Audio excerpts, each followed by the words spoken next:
ഓം പരാശക്തി നമ. അമ്മയുടെ ഭക്തരായ ജർമ്മനിയിൽ താമസിക്കുന്ന ജർമ്മൻകാരായ ഭാര്യയും ഭർത്താവും.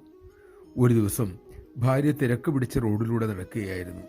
പെട്ടെന്നുറക്ക് എല്ലാം ഒരു സ്വപ്നം പോലെ തോന്നി. തൻ്റെ മനസ്സിൽ ചിന്തകളുടെ ഒഴുക്ക് നിലയ്ക്കുന്നതും അവൾക്ക് മനസ്സിലായി.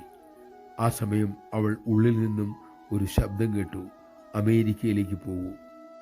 അങ്ങനെയൊക്കെ ഉണ്ടായത് തൻ്റെ ഒരു തോന്നലായിരിക്കും എന്നായി പിന്നെ അവരുടെ മനോഭാവം. പക്ഷെ അതങ്ങ് തള്ളിക്കളയാനും തോന്നിയില്ല.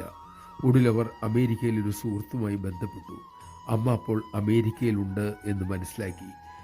അവർക്ക് തനിക്കുണ്ടായ അനുഭവം സുഹൃത്തിനോട് പറഞ്ഞു. ആ സുഹൃത്ത് ദർശന സമയം അമ്മയുടെ അരിയിലെത്തി അമ്മയോട് ചോദിച്ചു: അമ്മേ, എൻ്റെ ആ സുഹൃത്ത് അമേരിക്കയിലേക്ക് വരേണ്ടതുണ്ടോ? അമ്മ ഉടൻ തന്നെ പറഞ്ഞു: അമേരിക്കയിലേക്ക് പോകാൻ ഞാൻ അവളോട് പറഞ്ഞു കഴിഞ്ഞല്ലോ. നമഃശിവായ. കൃത്യമായ നിർദ്ദേശങ്ങളുമായി അമ്മ നമ്മുടെ ഉള്ളിൽ നമുക്കൊപ്പമുണ്ട്.